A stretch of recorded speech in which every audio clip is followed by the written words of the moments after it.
Welcome to the Superpowers Podcast. Back again. This is the Living Legends edition, so it's only right that I talk to. Sometimes we forget about the legends that's close to us, the ones that's right around us. So I got to talk to a legend today, and we right here at his establishment, Resolve Fitness in Columbus, Ohio. What's going on, my brother, Lejuan Coleman? Right? Man.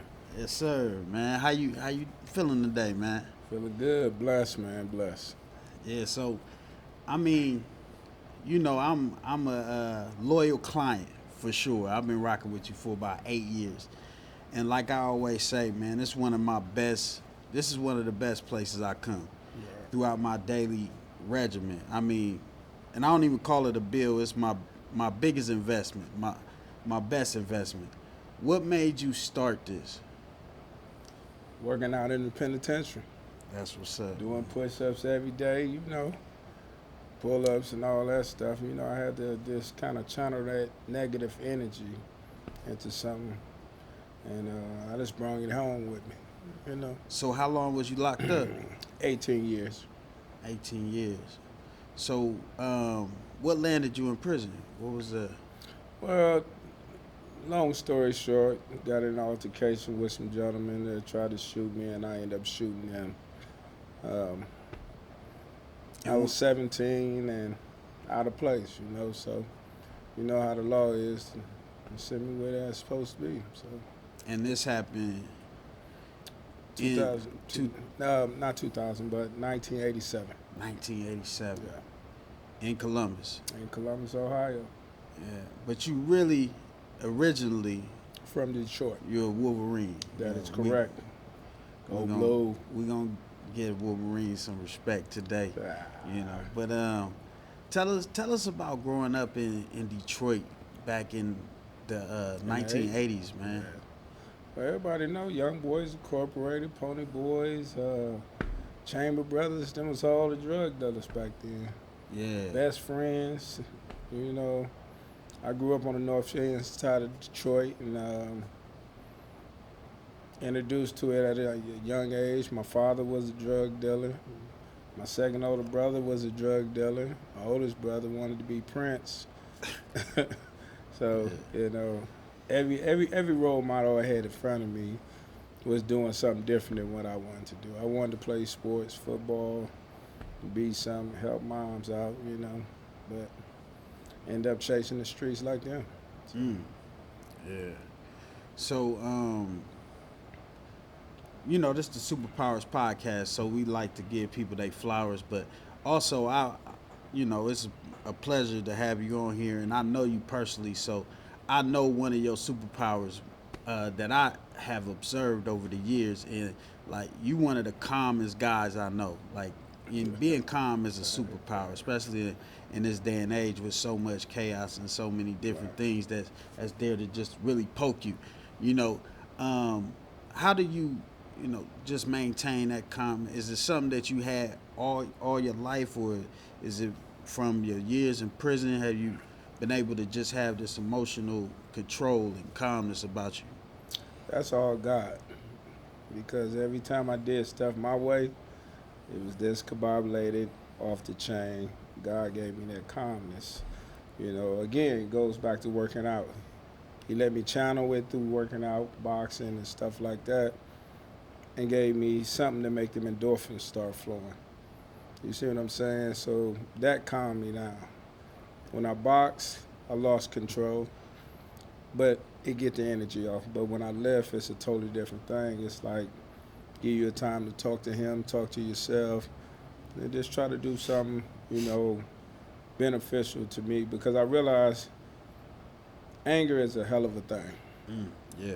Anger is less, and if you don't know how to control it or give it to something, you're going to use it in a negative way, I promise you. Nah, you're right, because like the gym for me is not just working out, it's therapy. Yeah. So when I come here, and not really just like physical, it's mental. We talk, you know, this is a gym where it's big, but everybody here like family, you know. So you gotta opportunity to communicate with other people and sometimes get things off your chest and just, and I think everybody should have a gym membership or really personal training. I feel like one of the leading causes to success is working out, so, we're going to put that on the shirt. That is true. Nah, for real, a lot of people don't take in consideration how hard it is to do things by yourself. And sometimes you just need help. And working out for me is one of those things where I was wise enough to be like, I need some help. And ever since I've been coming, man, it's just been like all positive, all positive. So with that being said, how did you really, I know you said you started it from, that was your idea from working out in the joint, but how did you really just get this started, man? Because like I said, this is huge, man. Like you downtown Columbus, Ohio, with a gym that's like with a boxing ring in it, man. So that's huge for the city. Like, how did you really get started as far as the business aspect? Pretty much from training. Most of my money when I started my first business, first gym in 2008. This was 4 years out the joint. It was right down the street from here. And I think from like what I was pouring into clients, they was willing to invest in me because they seen my work, I had rich clients that was just like, all right, we're going to pay you for the whole year. Because you remember in 2008, the market crashed. Yeah. So wasn't no bank going to give me no money. So it was like I had to start off with like twos and fews and just put all mine into it. So I had to pour into it because it's just like if you're selling weed or you're selling dope, you can't go out there and say, I'm going to do this and then take that money and start spending it. So it was just like I wasn't going to spend it, man. I was going to keep investing in me. But I also kept the job that I had at the time. So I made sure that I had income coming in while I was trying to develop more income and stuff like that. So that's what really made me start pushing, the gym thing. And it's what I love doing. You're supposed to do what you love doing. Indeed. You see what I'm saying? I love lifting. I love pushing people to be better. And like you say, it's therapy, for real. It's not just therapy for y'all, it's therapy for me. Because sometimes I'm talking to y'all or you talking to me. When I'm talking to y'all, I'm talking to myself too. And when y'all talking to me, it's like I'm getting a little bit of extra. Y'all really pouring into me. So we pour into each other. So. Yeah. Now this is a personal question, man. Because I know a lot of people in the audience haven't experienced a workout here. Man, how do you come up with some of the workouts you be giving us, man? Because I done brought some people in here that they ain't came back because of that first day wasn't as easy as they thought it was gonna be, man. So how do you develop, your workout patterns when you Most give them of out? it comes from where I do the workout first. Okay. I got to like today. I ain't get a chance to, but every time I get like a couple hours, I do the workout and see how I gotta modify it for everybody else. I might, if I'm angry, I'm gonna push the workout. Instead of 4 sets, you doing 5.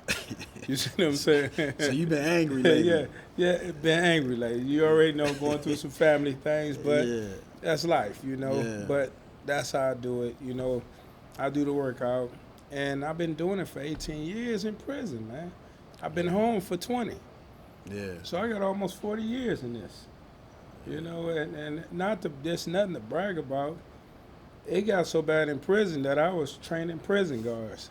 Wow. They was feeding me and giving me stuff to get them in shape.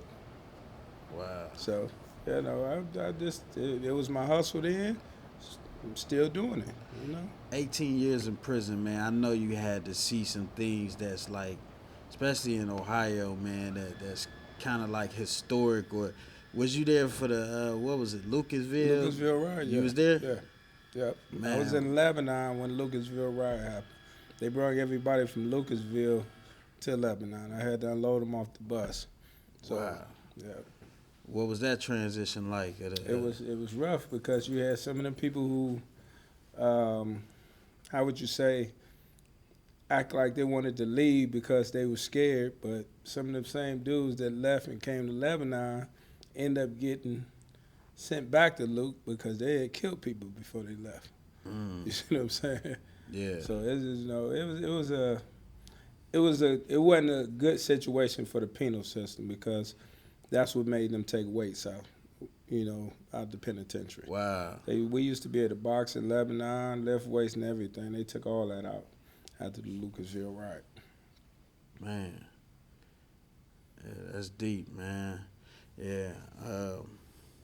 Lebanon ain't no joke either. I heard stories of Lebanon. Yeah. A lot of people don't want to go to Lebanon, man. Y'all youngsters, man, y'all need to come down here to the gym and really get up under Lejuan, man. He helps a lot of youth, man. And I want to talk about that next, Right, man. right.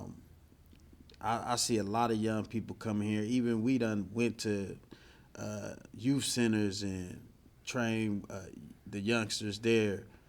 What's your motivation for dealing with the youth? Ain't nobody do it for me.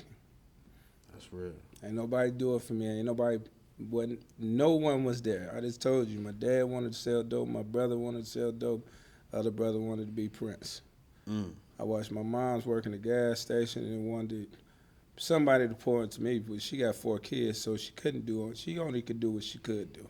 Yeah. So I was looking, you go through your neighborhood looking for somebody to, disinvest in you. I'm a good football player. Drug dealers in Detroit would invest in the basketball players to play on their team. Drug dealers ain't have a football team back then.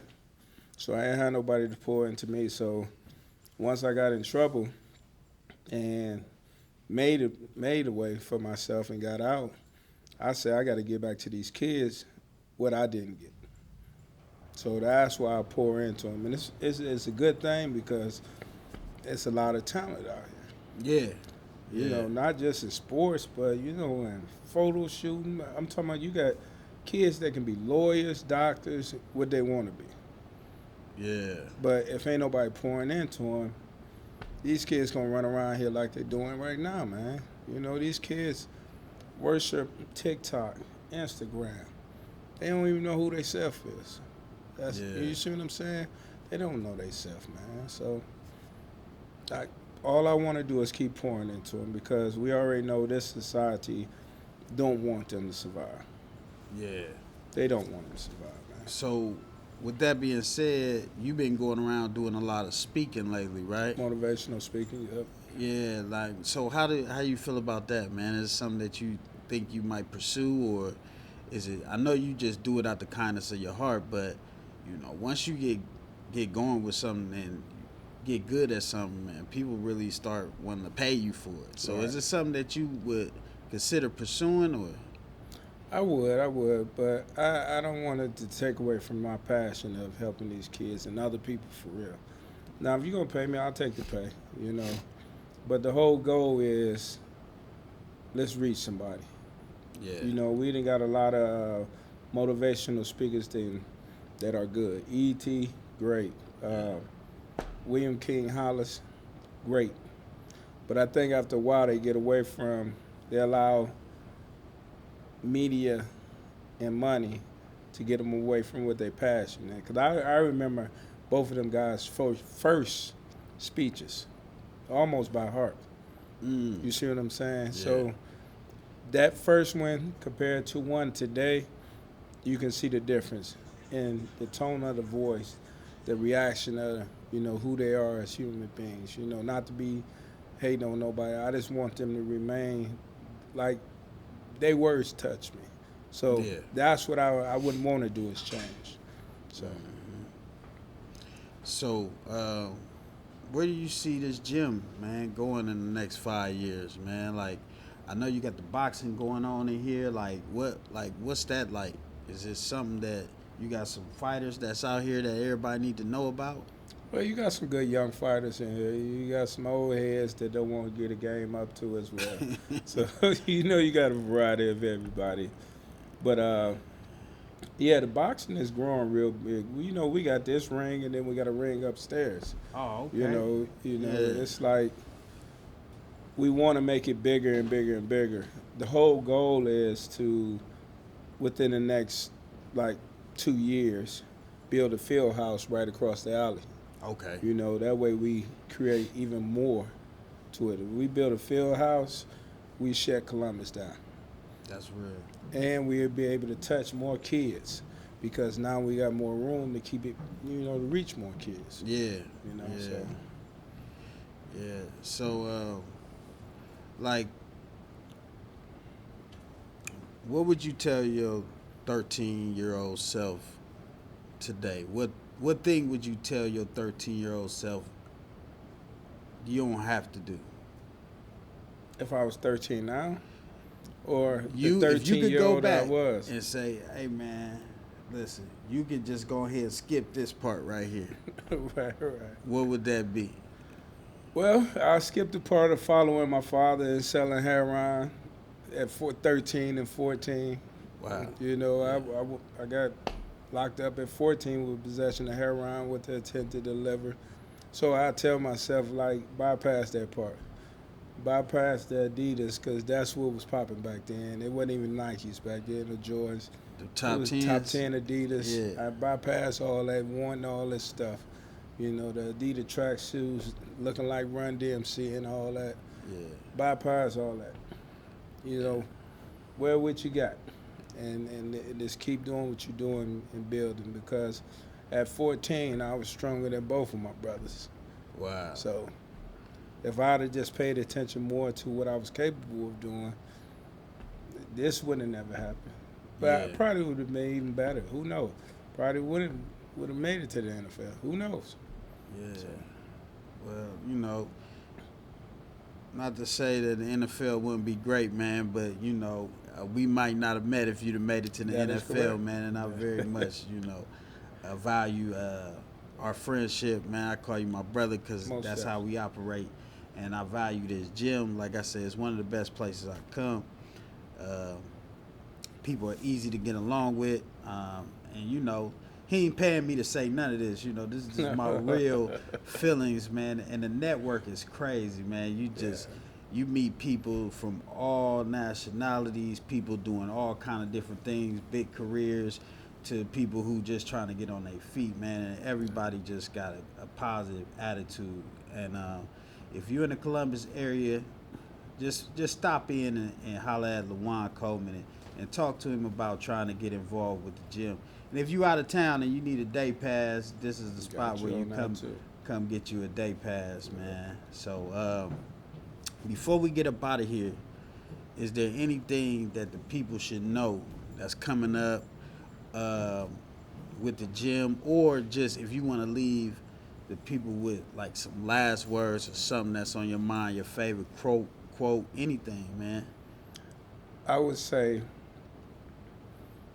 just like in the penitentiary where you have an environment that you got to adjust to. What I did was I realized I had to adjust to that and deal with it. Now I can create my own environment. And there's nothing but positive around me. Everybody that comes in here is positive.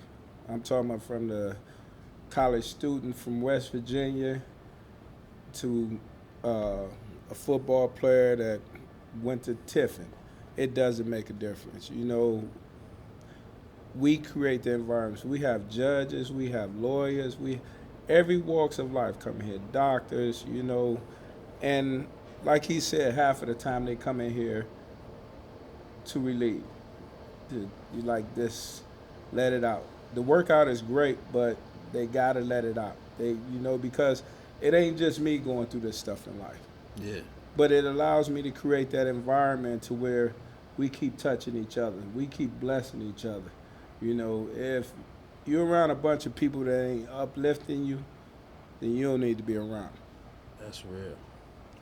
I guarantee you, if I was falling and this gym was sinking, I can get all of them to invest in me to keep it afloat, because it'd be taking some out of their life as well. So build your environment, create your environment. You know, even a negative person come in here and get pissed because you find something positive. Real talk. So Yeah, man. Look, like I said, it's a hell of a network here. So on top of the working out and the release of stress, and man, I appreciate you taking the time out and sitting here talking to us. I want to give a special shout out to Mr. BIGMANNGrier. We still holding it down for you. Release Mr. BIGMANNGrier. 614 Films. Shout out to 614 Films for making this happen. We doing this thing every Monday. Make sure y'all tune in to the Superpowers Podcast. And don't forget, just tap into your superpowers. Superpowers, I got some of them. The power to make people move without touching them. It's hard to see people's views without judging them. I say peace to the God. I was one of them.